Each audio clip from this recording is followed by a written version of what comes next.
I moved into my first solo apartment when I was 23, a small one-bedroom on the second floor of an older building. And for the first 2 weeks, everything was completely normal. Boring even. I unpacked boxes, hung up curtains, figured out which cabinet the coffee mugs went in. Standard new apartment stuff. The first weird thing happened on a Tuesday night. I was in bed, almost asleep, when I heard 3 slow knocks on my apartment door. Not aggressive, not urgent, just 3 even knocks, spaced a couple seconds apart. I figured it was a neighbor at the wrong door, so I got up, checked the peephole, and saw nobody there. I opened the door anyway, looked both ways down the hallway. Completely empty. I shrugged it off. Old buildings creak, people knock on wrong doors, whatever. I went back to bed and didn't think much of it. Then it happened again, 2 nights later. Same 3 knocks, same time, almost exactly 11:40 p.m. And again, nobody there when I checked. This time, it stuck with me a little more because it was too consistent to just be a random mistake. Same time, same pattern, twice in 1 week. I mentioned it to my coworker the next day, kind of laughing it off, and she asked which building I lived in. When I told her the address, her face changed a little and she said, "Oh, I think someone died in that building a couple years ago. I don't remember which unit though." I told her that was probably just a coincidence and she was being dramatic, but that night I found myself lying in bed at 11:35, wide awake, just waiting to see if it would happen a third time. It did. 3 knocks. 11:41 p.m. This time, instead of just checking through the peephole, I actually opened the door immediately, no hesitation, hoping to catch whoever was doing this in the act. The hallway was empty, same as before.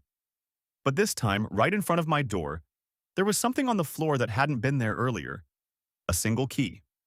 Old, tarnished, the kind that looks like it belongs to an old lock, not the electronic fobs our building actually used.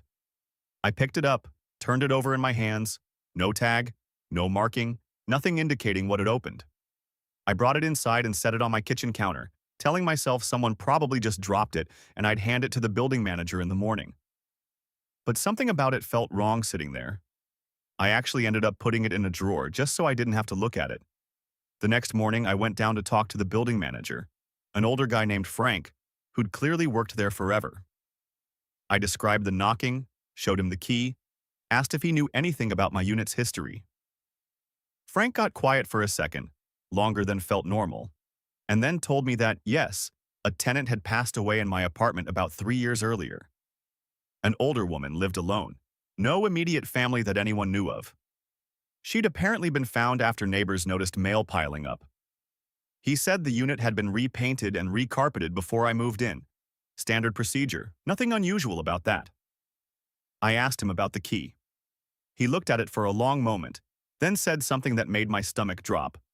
"This looks like it might be an old key to the building's basement storage units. We switched those locks out years ago though, before that woman even lived here. I don't know why this would be lying around now." I asked if I could see the storage room the key might have belonged to. He hesitated, then said, "There's actually one unit down there that's been locked and untouched since before I started working here 15 years ago.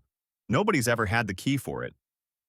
Frank led me down to the basement, which I hadn't even known existed until that conversation. Long concrete hallway, rows of storage cages on either side, most of them stuffed with the usual stuff.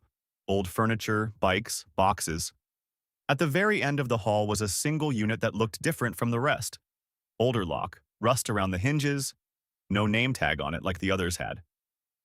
Frank stood back a little as I put the key in. It turned smoothly, like it had been used recently, despite everything he'd said about it being untouched for 15 years. Inside was mostly what you'd expect. Dust, an old dresser, some framed photos stacked against the wall. But on top of the dresser was a small wooden box, and inside that box were letters tied together with string, along with an old photograph of a young woman standing in front of what I immediately recognized as the entrance to my building. Frank picked up one of the letters and read the name at the top, then went pale. It was the same woman who had died in my apartment. The letters were dated from decades earlier, way before her death, written to someone named M. No last name, just the initial. Reading through a few of them, they were clearly love letters, but there was a thread running through them about someone else in the building who apparently didn't approve of the relationship, referred to only as him downstairs. One letter mentioned being afraid to knock on M's door directly because someone might notice, and instead, she'd developed a signal. 3 slow knocks, so M would know it was safe to answer. I stood there in that storage unit with the exact knock pattern I'd been hearing at my own door for over a week, staring back at me from a decades-old letter. Frank asked if I wanted to keep looking or head back upstairs. I said I needed to see the rest of the letters first. We spent almost an hour going through that box together. The letters told a fragmented story. This woman had apparently fallen for someone in the building decades ago, someone she could only refer to by initial, and their relationship had to stay hidden because of who him downstairs was. One later letter, dated much closer to what would have been near the end of her life, mentioned that M had passed away and that she still knocked on doors sometimes out of habit, an old signal nobody would ever answer again.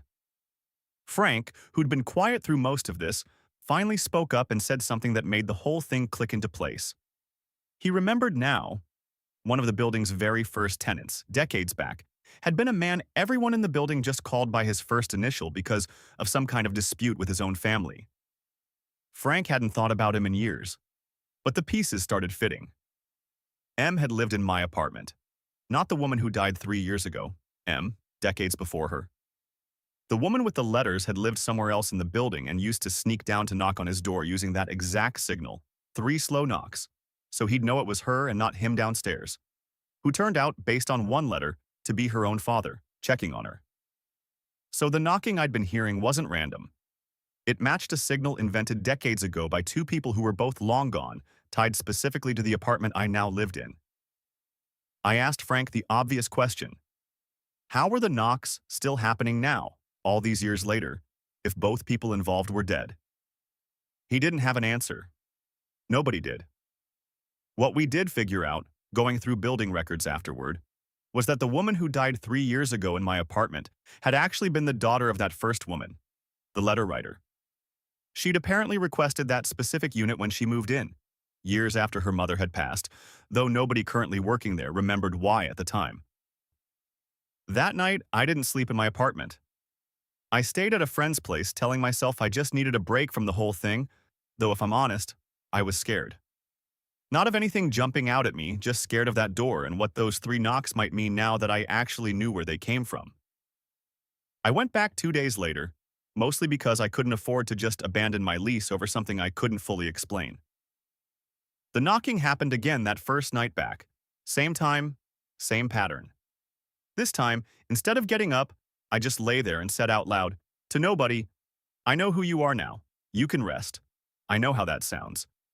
I'm not saying I believe in anything in particular, I'm just telling you what I did, because I genuinely didn't know what else to do at 11:40 p.m. in an empty apartment. The knocking never happened again after that night. Not once in the 8 months I lived there after. I moved out about a year later for completely unrelated reasons. A job relocation, nothing dramatic. I gave Frank the letters and the key before I left, figuring they belonged with the building's history more than they belonged with me. He said he'd never forget that conversation in the basement as long as he worked there.